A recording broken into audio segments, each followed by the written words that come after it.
Muy buenas, te doy la bienvenida a un nuevo episodio de Detrás de la Verdad. El episodio de abril de 2025. Mi nombre es Fran Muñoz y junto a Carmen te lo narraremos. Como siempre, dar las gracias a nuestros productores por su apoyo y por dar viabilidad a este proyecto. Recuerda que si te aportan algo nuestros episodios, si crees que lo merecemos, puedes colaborar invitándonos a un café en la página coffee.com/detrás de la verdad 79486 o a través de la cuenta de PayPal detrás de la verdad podcast@outlook.es. En la descripción de este episodio te dejo ambas vías.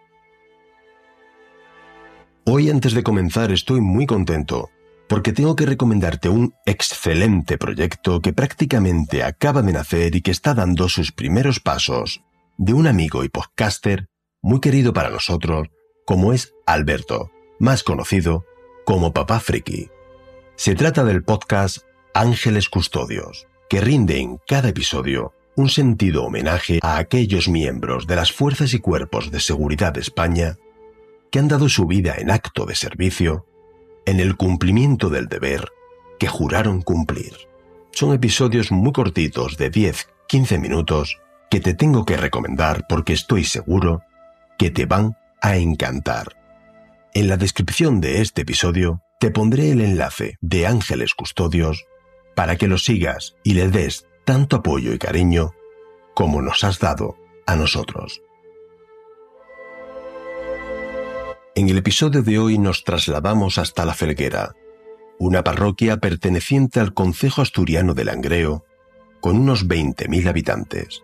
Allí residía con su novia desde el año 2015 nuestro protagonista, Iván Lapa Castro, un joven nacido en Riaño en 1986, hijo de Augusto Lapa y de María Purificación Castro, aunque siempre utilizaba los apellidos de su madre, por lo que era conocido por todos como Iván Castro. Iván tenía un hermano mellizo llamado Jonathan.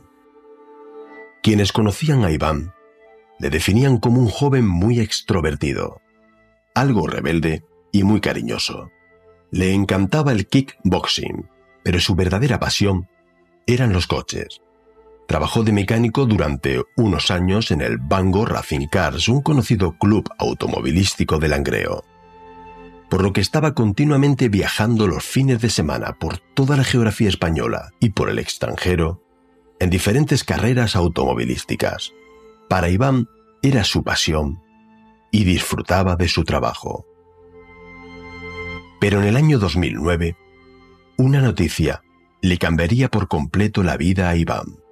Con solo 23 años, le diagnosticaron un linfoma de Hodgkin, un tipo de cáncer que se desarrolla en el sistema linfático, comenzando el joven una dura pelea contra la enfermedad, por lo que tuvo que retirarse del trabajo que amaba y acabó jubilado por una incapacidad. Desde entonces llevaba una vida muy tranquila, centrado exclusivamente en su familia y en su pareja. Apenas salía de casa, donde pasaba horas y horas.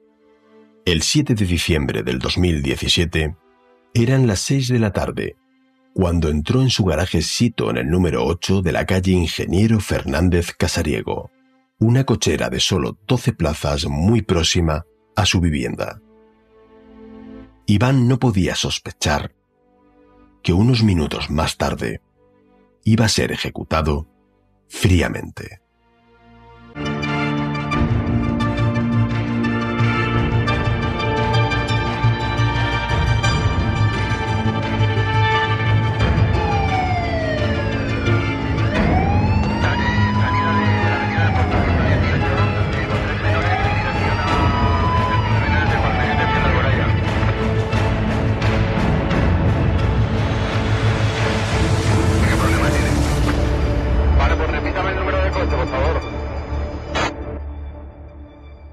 Detrás de la verdad.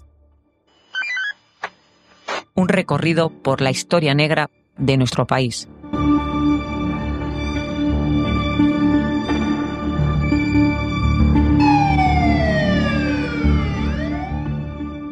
Era un niño bastante extrovertido, un poco rebelde, pero muy cariñoso. Enseguida se ponía muy arisco, pero enseguida ya venía y te achuchaba. Le encantaban los animales. Yo fui madre muy joven, tenía 16 años cuando lo estuve, ¿no? Tenía que estar jugando con muñecas. Pero bueno, como digo yo, jugaba con 2 muñecos de carne, ¿no?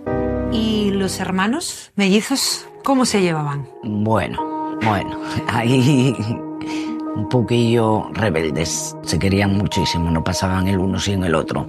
Pero sí que es verdad que a la hora de estar juntos eran bastante picoteros entre ellos. ¿Qué le gustaba hacer en su tiempo libre? Le encantaba el kickboxing. Quedó campeón de España. Su pasión eran los coches, las motos. Salían a competir a Ubrique, a Ibiza, a Francia. Los fines de semana marchaban de carrera y... No, él estaba encantado.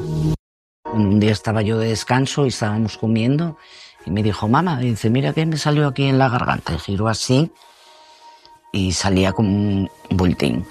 Entonces, bueno, le digo, Iván, vete a la médica, digo yo, porque, bueno, de aquella tenía un poco de catarro y eso, digo yo, no va a ser que tengas un ganglio inflamado. Al ver que a la semana no le bajaba esa inflamación, volvió y entonces ya nos mandaron por urgencias. Se le practicó una biopsia. Estoy en casa y me suena el teléfono y lo cojo. Él estaba trabajando y me dice la médica que tenía cáncer. Linfoma de Hodgkin. Me acuerdo que estaba sentado dentro de un coche porque estábamos haciendo un trabajo de sangrado de frenos. Lo llamaron al teléfono. Dígame qué tengo y tal. Dice, quedó ahí destruido sentado. ¿Qué pasa? Es jefe. Estoy jodido. Tengo un cáncer. Yo, no me jodas. Él sufrió mucho, tuvo mucho tiempo de baja laboral hasta que se retiró. Pero seguíamos teniendo relación. Venía muchas veces a verme. A las 6:30 de la tarde, una pareja entró en el garaje y encontró el cadáver de Iván, que presentaba varios disparos en el costado y en la cabeza. Nadie había escuchado las detonaciones. El joven vestía un chándal, zapatillas de deporte de una conocida marca deportiva y tenía su móvil en la mano con la linterna encendida. De inmediato acudieron al garaje varias patrullas de la Policía Nacional y el personal de la UBI móvil, que solo pudo certificar el fallecimiento. El asesinato tenía toda la apariencia de una ejecución. Era la tercera muerte violenta que se producía en Asturias en escasos 13 días. Las otras 2, en Llaranes, Avilés y en Villaviciosa. El autor o autores del crimen habían disparado casi a quemarropa y con la única intención de acabar con su vida, sin robarle ninguna de las pertenencias que portaba. Sobre las 10 de la noche, los agentes localizaban a su hermano y a Marta, la pareja del fallecido. Sobre las 7:15 aproximadamente, recibimos una llamada de la sala operativa que nos desplacemos a un garaje en el que parece hay una persona fallecida. Lo primero que se observa cuando entro en el garaje es al fondo del mismo una pequeña luz que alumbra el cuerpo que se encuentra tendido al lado de la pared. El cuerpo se encontraba de cúbito lateral derecho, con los brazos flexionados sobre su tórax, con el móvil en su mano derecha, alumbrándole al rostro. La escena es bastante sobrecogedora. Observo que en su cráneo presenta un orificio que es compatible con una lesión causada por un arma de fuego. Presenta 3 impactos de bala. El arma no se encuentra, pero vemos que al lado del vehículo del fallecido hay una vaina al lado mismo de él. Una vez que el forense ya ha hecho su trabajo, se mueve el cadáver y encuentra bajo la cara una bala deformada, que presumiblemente pudiera haber sido la que entrase por su cabeza y acabase en el terreno. Los agentes de policía científica no consiguieron ningún vestigio y muestra de ADN durante la inspección ocular del escenario del crimen. Se barajó en un primer momento la hipótesis del ajuste de cuentas. Iván tenía antecedentes policiales, al igual que su hermano mellizo Jonathan. Además, era consumidor de sustancias estupefacientes, por lo que los investigadores plantearon que podía tener alguna deuda o algún tipo de negocio ilegal. Incluso como éste apenas tenía vida social, pensaron que el autor o autores se podían haber confundido de mellizo. En todos los mentideros de la ciudad se hablaba de este rumor. En esa línea de investigación, los agentes de la Unidad de Delincuencia Económica y Violenta, UDEV, de Policía Nacional, que se hicieron cargo de la investigación, solicitaron al juez orden de intervención telefónica de más de 12 líneas diferentes. Pero un agente perspicaz tuvo una corazonada el día de autos que se alejaba de la hipótesis del ajuste de cuentas. Escuchamos al fiscal del caso y a Jonathan, el hermano de Iván. Llevo muchos años trabajando en la sección territorial de la Fiscalía en Langreo. E Iván, en sus épocas de juventud, sí que es cierto que estuvo implicado en varias intervenciones. Tenía antecedentes por daños, algún antecedente por alguna pelea. Él era un motorista, un chico joven y tenía malas compañías. Yo estoy hablando de hace, pues cuando Iván tenía 17 años. Él tiene un hermano mellizo que también tuvo problemas con la justicia, diferentes circunstancias. Tenía un perfil quizá todavía más conflictivo en aquella época que el propio Iván. ¿Se valoró que el objetivo del asesinato fuera el hermano de Iván? Por supuesto. De hecho, sus teléfonos fueron intervenidos porque parecía que podía haber habido una confusión incluso en cuanto a la víctima. La policía, en un principio, con ese ajuste de cuentas, pues piensa que a lo mejor puede ser o pudo haber sido objetivo no el propio Iván, sino su hermano. Por eso es un mundo en el que el propio Jonathan también se mezclaba. Se gastan un montón de recursos policiales y judiciales a la hora de seguir esa vía de investigación por el ajuste de cuentas. Yo estaba en mi casa, boom, boom, boom. ¿Y quién sería? ¿Y por qué? ¿Por tal? Juntaba piezas de lo que hablaba con la policía, lo que no tal. Y luego empiezas a... Uno dijo esto, otro dijo esto. Yo tenía que andar con un puñal, te hablo claro, con un puñal así de grande para entrar en el portal. Me entero por el Face. ¿Por Facebook? ¿Pero qué es lo que ve? Veo la noticia. Aparece muerto de un disparo un joven en una cochera. Sigo leyendo y me interrumpe la llamada de Marta. Me dice, ¿sabes algo de Iván? Dije yo, no, Marta. Yo no sé nada, no hablé con él. Le comento. Marta, ¿tú te enteraste de que apareció un chico muerto en una cochera de un disparo? Y ahí empieza a llorar. Y le digo yo, Marta, no te alarmes. Digo yo, porque esto ocurrió a las 6 y algo de la tarde. Y si hubiera sido, nos lo hubieran comunicado. Yo estaba trabajando en Oviedo y me empezaron a llegar mensajes de Facebook, de WhatsApp y de Instagram diciéndome que si estaba bien y que mataron a un chaval en una cochera y de 2 tiros. Claro, quedé sorprendido. Viniendo de Oviedo ya a una amiga mía ya me empezó a decir que si me hubiesen pegado 2 tiros, que si estaba bien. ¿Le preguntaban si usted estaba bien? Sí. Porque pensaban que era yo el que le hubiese pasado algo. Tu hermano ni lo conocíamos porque no salía apenas de casa. Yo era el que anda de fiesta por ahí para adelante y para atrás. Nada más pide la puerta y el policía ya me dijo que pensaban que era yo, que si un ajuste de cuentas, que si tráfico de drogas, que si yo tengo que saber algo. Me preguntaron por su pareja y me dice, bueno, llama a Marta y que baje. Le dije, oye, Marta, ¿estás en casa? Y me dijo, sí. Y dije, pues bajar hasta la cochera. Y me dice ella, ¿qué pasó algo? Y dije, sí, baja. Y bajó. Y me dijo el policía, ¿nadie le tuvo la noticia? Vale, se la dije. Y ella empezó a temblar y a llorar y se me abrazó. Nuestro protagonista llevaba viviendo en La Felguera desde el año 2015, donde se había trasladado para vivir junto con su novia Marta, que regentaba una panadería en Oviedo, y que era su pareja sentimental desde que él tenía 18 y la joven 16 años. Cuando le diagnosticaron su grave enfermedad, Marta fue un apoyo muy importante. Estaba empezando ahí con una churrina. Yo hablo con ella porque ella era muy jovencina, tenía 16 años cuando empieza con Iván. Y le dije, mira Marta, Iván tiene un camino muy largo. Llevaban pocos meses juntos. Sí, llevarían pues 1 mes o 2, no más. ¿Y qué le dice ella? Que no, que va a muerte con él. Su mundo era Iván, Iván la quería muchísimo. Y ella a él lo mismo. Marta declaró que Iván era consumidor habitual de marihuana, que en casa tenía 3 o 4 plantas para consumo propio. Cuando se quedaba sin marihuana, solía comprárselas a una persona que vivía en Carballín Alto, a la que llamaba con el apodo del compi. Concretamente, el día que asesinaron a Iván, este había acudido a la casa del compi, ya que tenía que satisfacer una deuda de unos 300 euros. Los agentes citaron a Raúl, al que Iván apodaba el compi. Fue la última persona que lo vio con vida.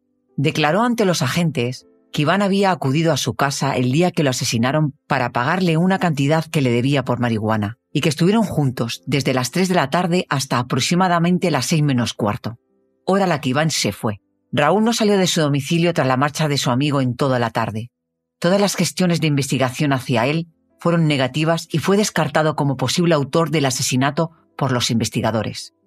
Al ser preguntado por los agentes si tenía conocimiento de alguien que quisiera hacer daño a Iván, respondió que lo desconocía, pero que creía que la persona más dañina que había en la vida de su amigo era su hermano Johnny. El joven le había comentado que Johnny era un elemento cojonudo, que no trabajaba, que nunca tenía un duro y que le tenía mucha envidia.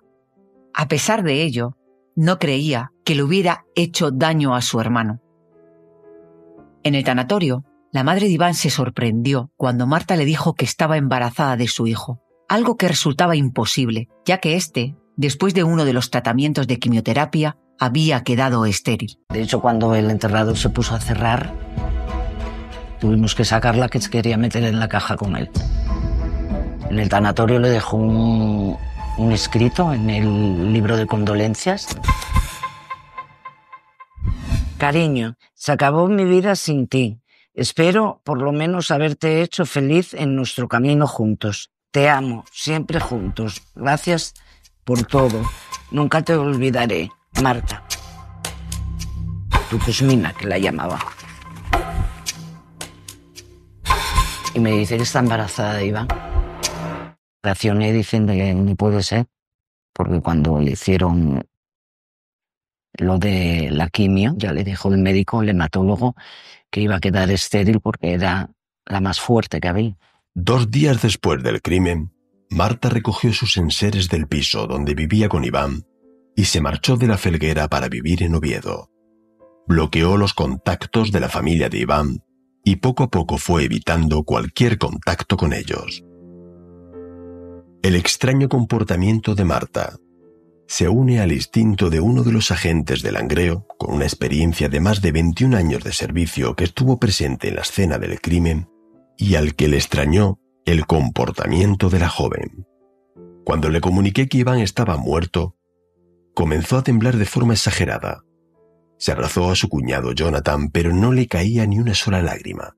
Mi experiencia en estos casos es que sea cual sea la reacción, siempre se le caen lágrimas. El agente instintivamente anotó en su libreta policial: 22:30 horas. Teatro.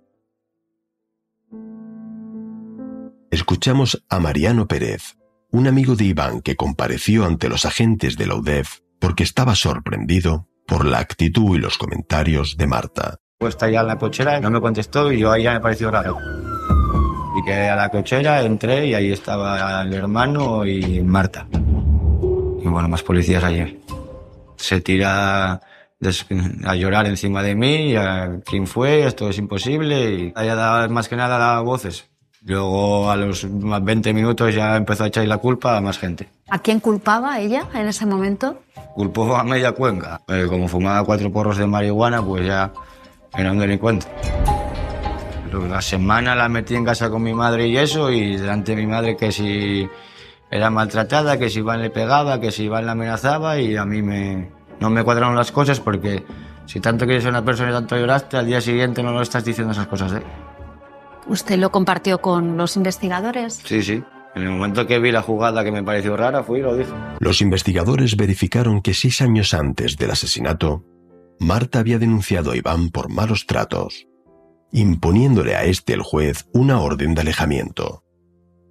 Una orden que nunca se cumplió, ya que Marta a los 2 días estaba nuevamente al lado del denunciado, como si nada hubiera pasado. Tras analizar las llamadas de los sospechosos intervenidas, las comunicaciones efectuadas y recibidas por Iván, sus conversaciones de WhatsApp y todos los datos volcados del disco duro de su ordenador, los agentes no encontraron ningún indicio que confirmara la hipótesis del ajuste de cuentas.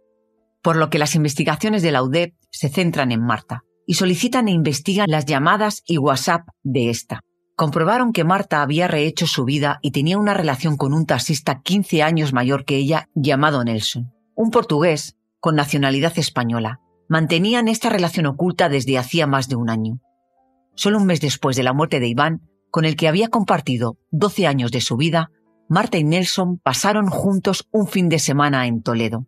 Pero también comprobaron que en los últimos 2 años había mantenido más de 70.000 mensajes de WhatsApp con un tal José, al que llamaba el Carni, el carnicero donde compraba Marta, con el que mantenía también una relación paralela que se había iniciado 5 años antes. Ni Iván ni su familia sospecharon nunca de la doble vida de Marta. Pues el Carni aparece en escena 5 años antes del asesinato de Iván. Trabajaba en un supermercado, trabajando con la carne, y a partir de ese momento inició una relación sentimental. Es más, la propia Marta, en conversaciones con una de sus amigas, le dice que está profundamente enamorado de José el Carni. Yo estoy hablando contigo sentada en el váter de la tienda fumando. Fumando, ya te vale. A ver, escucha, dime. Por la tarde quedé con José. Entonces, a ver, es que al resto del mundo les dije que quedé con mi madre. Bueno, no tienes que dar explicaciones a nada. Entonces, bueno, a ti te las doy porque me da la gana, ya lo sabes tú. Era impresionante ver cómo conversaciones de WhatsApp en 30 segundos era capaz de mantener 3 conversaciones diferentes. A José el Carni le decía lo enamorada que estaba de él, lo que lo quería. A Iván le contaba lo que había sucedido esa mañana en la panadería. Y a Nelson lo seguía manteniendo en vilo para mantener la relación. El 8 de junio, solo 6 meses después del asesinato, la policía cita a Nelson para tomarle declaración en calidad de testigo. Voy de camino de la Felguera, para la comisaría. ¿Y para qué te quieren a ti? Será por si sea algo o la Virgen, o será amigo tuyo. Ya, pero ni que lo hubiera hecho yo, colega, madre mía. Tranquila, que no va a pasar nada, pero bueno, era para que lo supieras. Vale. El día 8 de junio se le toma a Nelson una primera declaración como testigo en el que él niega tener ningún vínculo con Iván, en el que niega que tiene una relación sentimental con Marta y en el que en ningún sentido dice haber ido a la Felguera en diciembre del año 2017. Un día antes de la muerte de Iván, el 6 de diciembre de 2017, el posicionamiento del móvil de Nelson lo ubica en el garaje del asesinato al que se había desplazado desde Morcín, localidad donde residía. El día del crimen, a las 4:05, Marta y Nelson estaban juntos en la panadería de Oviedo que ésta regentaba. Solo 3 minutos más tarde, Nelson se desplaza hacia la Felguera. A las 16:32, Nelson se encontraba en las inmediaciones del garaje de Iván, donde permanecería hasta las 6:12 de la tarde. A las 16:37, Marta le manda un mensaje a Iván preguntándole dónde se encontraba y que estaba preocupada porque no sabía nada de él. Este le contesta por WhatsApp que todavía estaba en casa de Raúl. A las 6:45, Iván conduce hacia su garaje. Solo unos minutos más tarde, a las 6:12, Nelson abandona la Felguera en dirección a Oviedo. Una hora después del crimen, Marta le manda a Iván diferentes WhatsApp diciéndole que ya mismo salía del trabajo, que iba a acudir al piso con una amiga para prestarle una Thermomix. Llegaron a la vivienda y tras dejar una nota en la casa, se marcha a casa de la amiga. Es curioso que al pasar por el garaje de la vivienda que estaba repleto de unidades policiales interviniendo, a Marta no le llamara la atención. Desde la puerta del portal de su piso, se veía perfectamente el garaje y la presencia de los numerosos efectivos de Policía Nacional no pasaban inadvertidos en el barrio. Unos meses después de la primera declaración, Nelson es nuevamente citado, pero en esta ocasión como imputado, y ya acude asistido por abogado. En esta segunda declaración, reconoció haber estado en la Felguera el día del crimen. Presentó a los agentes una agenda de trabajo, donde tenía anotado un servicio de taxi prestado el mismo día del crimen a las 5:30, donde había trasladado a una cliente habitual, Manuela, una mujer de 80 años con la que mantenía una relación de mucha confianza, ya que Nelson era su taxista de confianza y le había hecho muchos favores. Escuchamos la llamada que Nelson efectúa a Marta antes de acudir a la segunda citación. Sí. Sí. ¿Te llamó la policía? Sí. Claro, ¿qué tienes que ir tú mañana? A llevarle la agenda. Vale, yo no voy a abrir la tienda, ¿vale? Vale. Sí, habla con la abogada, intenta llamarla. Vale, para que te lo diga ella lo mismo que me dijo. Vale, yo mañana... Tenías que decir, sí. ¿Por qué no nos dejan en paz ya? Bueno, hombre, nos dejarán, nos dejarán. No tenemos nada que ver en mi sistema. Ya lo sé, por eso. Por eso, hombre, estate tranquila, mujer. Estate tranquila. No te preocupes. Vale. Venga, estate tranquila, mujer. Vale. Venga. Un beso, chao, Juan. Esta acabó confesando y explicando a los agentes la verdad. Nelson me dijo lo que tenía que decir, porque le estaban involucrando con la muerte de un chico y era una coartada que él me había pedido. Su coartada quedaba desmontada. La UDEP descubrió que Nelson tenía una segunda línea telefónica contratada a nombre de Manuela. Con ese teléfono estuvo posicionado en el garaje de Iván entre las 4:25 y las 6:25 de la tarde del día de autos. Esa línea solo tenía 5 contactos. Uno de los números que era el de Iván, al que supuestamente el taxista negó conocer. Escuchamos a una prima de Iván. Encuentro un montón de policía buscando en los contenedores, diciéndonos que no nos podemos acercar. Marta en ese momento está muy nerviosa, está llorando. Entonces yo le digo que yo tengo ansiolíticos, me ofrezco a darle uno. Ella lo acepta y acto seguido ella me dice que se va a Oviedo a dormir a casa de una amiga, que ya había hablado con un amigo taxista que la iba a venir a recoger para llevarla a casa de su amiga. ¿Quién es ese amigo taxista? Pues Nelson. Vino a recogerla y se fue con él. Yo a Nelson lo veo en el tanatorio. Él está sentado en el capó del coche del taxi, está mirando hacia el suelo. Después lo veo en el cementerio, escondido detrás de un árbol, en el comité funerario. Iba la caja delante, yo iba justo detrás y veo al fondo de las escaleras arriba a una persona, Nelson. Estaba en todo momento al lado nuestro y no lo vimos. Solo 10 meses después del crimen, el miércoles 17 de octubre de 2018, Nelson y Marta son detenidos acusados del asesinato de Iván. El juez ordenó el ingreso de ambos en prisión preventiva. No habían transcurrido 6 meses del ingreso en prisión de Nelson cuando éste pidió declarar de forma voluntaria ante la autoridad judicial para confesar lo ocurrido. Esta es la declaración efectuada por Nelson el 30 de abril de 2019. ¿Qué motiva usted para querer prestar esa declaración voluntaria? Pues ya estar tranquilo y decir la verdad ya de una vez. Me dijo que tenía pareja, que era Iván, y que la maltrataba. ¿Llegó a manifestarle ella a usted planes de futuro? Sí, me dijo que se quería casar conmigo. ¿Te creía que Marta iba a casarse con usted?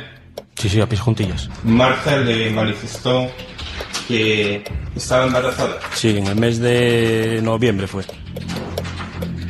¿Y qué le dijo que le pasaría a ella o...? Que iba a morir ella y el bebé.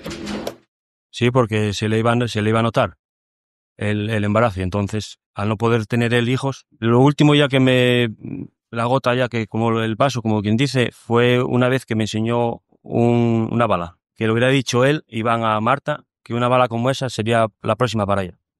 Vamos a ver, vamos al día 7. El día 7, bien. Entonces, ¿día qué le dice? Me dice que iba a salir ese día a ver a un chico del Carballín. Aparco enfrente, el garaje. ¿Usted a Iván lo había visto alguna vez en su vida? Nunca. ¿Y el coche en el que venía lo pudo reconocer? Sí, porque me dio la matrícula Marta. ¿Usted entra detrás? Detrás, andando, sí. Cuando Iván sale del coche, ¿usted qué hace? Yo le digo, hola, buenas, ¿eres Iván? Dijo, sí. Dijo, oye, mira, mi pareja aparca aquí de frente, al aparcalo. Usted le dice que su pareja, maniobrando, le ha causado daños en el vehículo. Encendió el móvil para poder revisar el morro. Y estuvo revisando el morro del vehículo. Del coche, sí. Y él dijo, no veo nada. Y le dije yo, mira bien, que me dijo que sí, que te hubiera hecho algo. Entonces ya miró más a fondo. Escucharlo otra vez todavía te remueve, ¿no? Porque lo cuenta con una naturalidad. Él saca la pistola y dispara a bocajarro. Se apaga la luz, la de la cochera, y salgo, cogí el coche. ¿Cuál fue el trayecto que usted siguió? Era el que iba, paré en el puente de Sotorrey con Valencia a tirar el arma y el teléfono móvil. y después ya se dirige a la panadería donde Marta le está esperando. Antes de llegar a la panadería, él le realiza una llamada a Marta y le dice si quedan para tomar algo, que esa era la clave que tenían entre ellos para confirmar que Nelson había matado a Iván. Lo primero que hace Marta una vez se reencuentra con Nelson es mandarle un mensaje a Iván por la aplicación WhatsApp. Ella, en su ánimo de fabricarse su coartada, continuaba mandándole mensajes y simulando que desconocía que Iván había sido asesinado. Marta no fue quien disparó, pero Marta fue quien mató a Iván. Ella fue la planificadora de todo. Nelson nunca habría matado a Iván sin la presencia de Marta.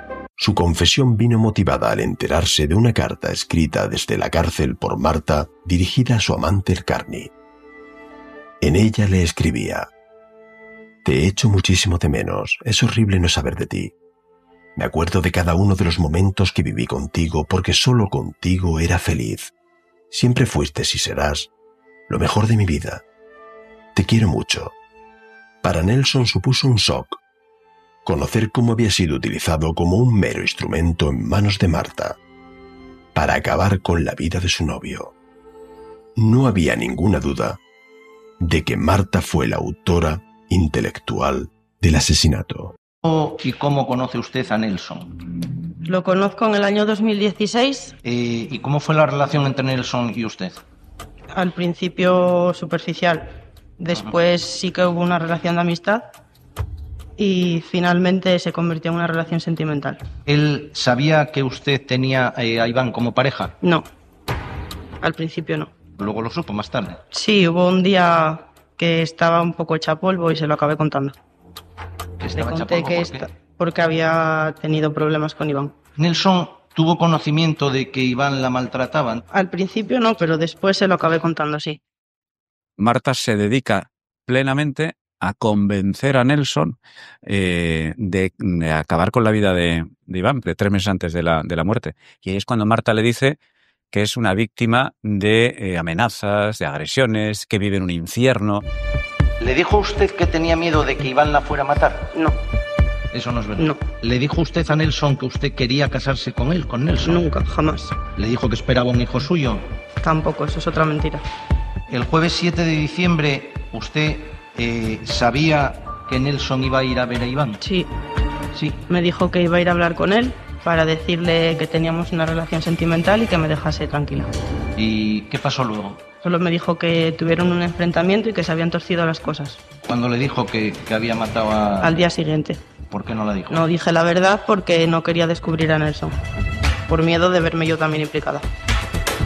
Marta va cambiando de versiones. Primero había dicho que no tenía nada que ver, después que se entera 2 meses después, y en el acto del juicio oral dice enterarse posteriormente, de no tener ningún tipo de intervención previa, con lo cual ella se autoinculpa como encubridora.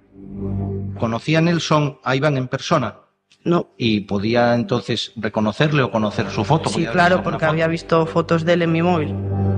Todos los actos que tiene Marta con Nelson van dirigidas a facilitarle los hábitos y dónde y cómo acabar con la vida de Iván. Sin su ayuda no se hubiese producido. El juicio comenzó el 1 de junio de 2021.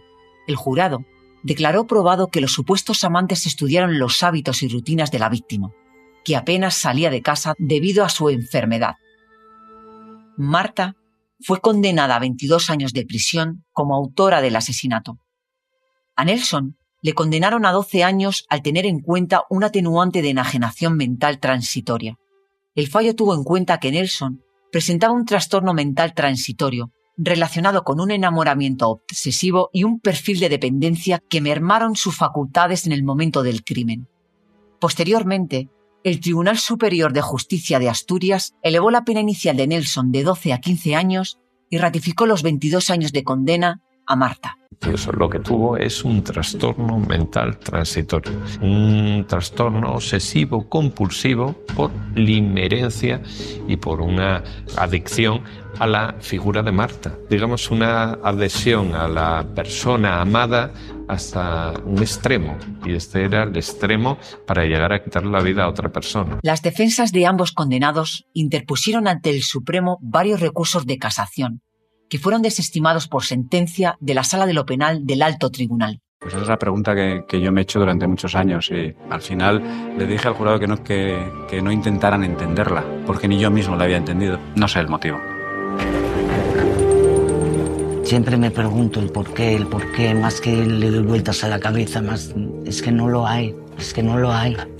Nada justifica lo que hizo, nada. Hasta aquí otro crimen sin sentido, que dejó una familia destrozada y sin una respuesta al por qué Marta decidió acabar con la vida de Iván. Este episodio está dedicado a su memoria y a la de su familia y amigos. Queremos darte las gracias por tu confianza, por tu cariño y por dedicarnos algo tan valioso como es tu tiempo.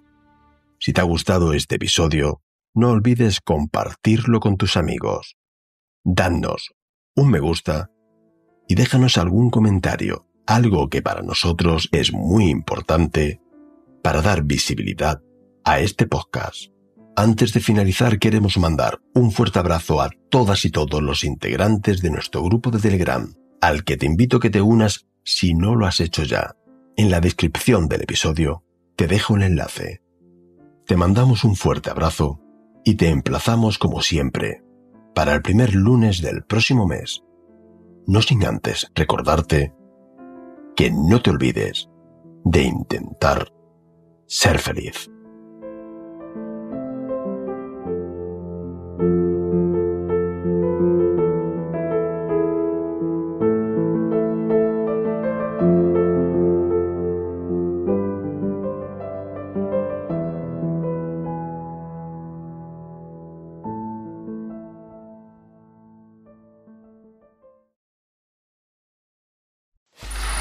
Free audio post-production by alphonic.com.